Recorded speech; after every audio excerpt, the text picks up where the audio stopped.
अस्सलाम वालेकुम। जैसा कि आप लोगों को पता है, अल्हम्दुलिल्लाह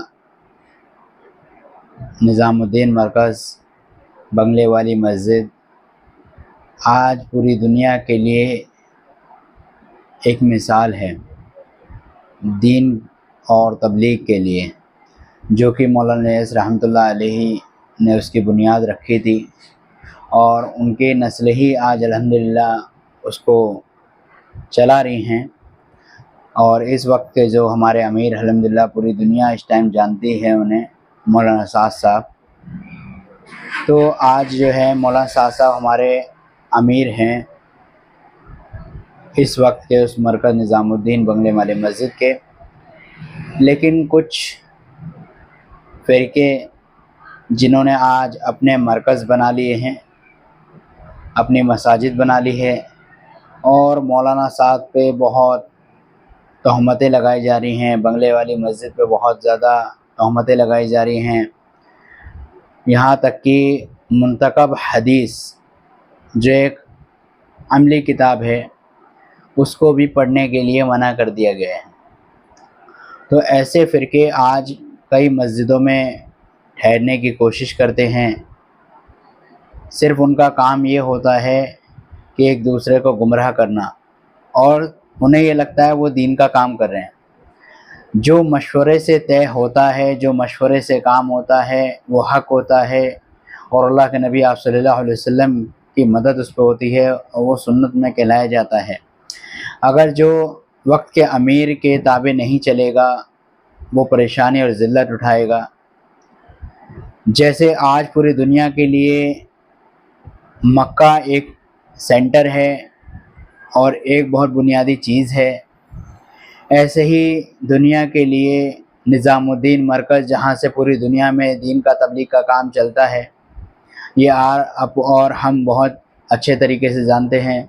मौलाना साद साहब और बंगले वाली मस्जिद ने कितनी तकलीफ़ें लॉकडाउन में कोरोना के टाइम पे उठाई, लेकिन लोग बाग आज इन्हीं को बदनाम करने में लगे हैं, वो भी अपनी ही कौम के लोग हैं।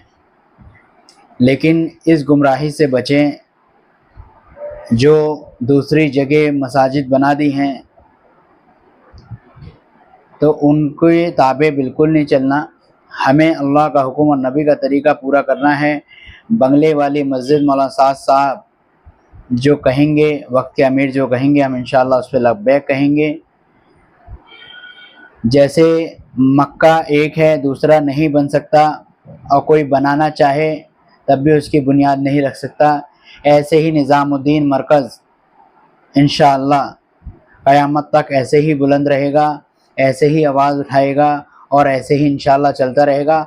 उसके अलावा कितने भी मरकज़ बन जाएं, हम उस पर नहीं चलेंगे और ना ही उसके ताबे चलेंगे, चाहे वो दीन का काम समझ के कर रहे हों, चाहे हक़ समझ के कर रहे हों। हाँ, जिस दिन मौलाना साद या मरकज़ से ये बात आ जाएगी कि आप दूसरे मरकज़ से भी काम कर सकते हो, इंशाअल्लाह हम करेंगे, क्योंकि वक्त के अमीर हैं। और जिसने अपने वक्त के अमीर की मानी, उसने समझ लो अल्लाह के नबी की मानी। तो हमें तो अमीर की इताअत करनी है। हदीस में भी आता है जिसका मफ़हूम है कि अमीर की इताअत बहुत ज़रूरी है, जिसने अमीर की इताअत करी वो बनेगा। और आज जो अमीर की इताअत के बग़ैर ज़िंदगी गुजार रहे हैं, चाहे वो 3 दिन चिल्ला 4 महीना या कोई भी और काम हो, तो वो नाकामयाब हैं। तो इसीलिए आप सब गुमराही से बचें और निज़ामुद्दीन मरकज़ के ताबे चलें। चाहे कोई कितना भी कहता रहे, कोई कितनी भी बुराई करता रहे, हमें तो सिर्फ़ और सिर्फ हक़ पे चलना है और हक़ ही हक़ रहेगा इंशाअल्लाह। जैसा अल्लाह हक़ है, ईमान हक़ है, नबी हक़ है, इंशाअल्लाह ये तबलीग का काम भी हक़ है और इंशाअल्लाह जो वक्त का अमीर है वो भी हक़ है। इंशाअल्लाह हम उसी की मानेंगे और निज़ामुद्दीन मरकज़ से ही जुड़ के इंशाअल्लाह चलेंगे। मौलाना साद साहब हमारे वक्त के अमीर हैं, इंशाअल्लाह उन्हीं की मानेंगे, हम किसी और की नहीं मानेंगे। ये फितना और फ़साद फैलाने की वजाहत है, इससे बचें और तबलीग के काम में लगें, तबलीग को आगे बढ़ाएं। अगर हम तबलीग को छोड़ बैठेंगे तो सिर्फ़ अपनी अपनी कहेंगे, अगर तबलीग को पकड़ेंगे तो इंशाअल्लाह अल्लाह का हुक्म, नबी का तरीक़ा अपनी ज़िंदगी के अंदर लाएंगे। और तबलीग फ़िक्र का नाम है, जैसे मशवरा एक फ़िक्र है,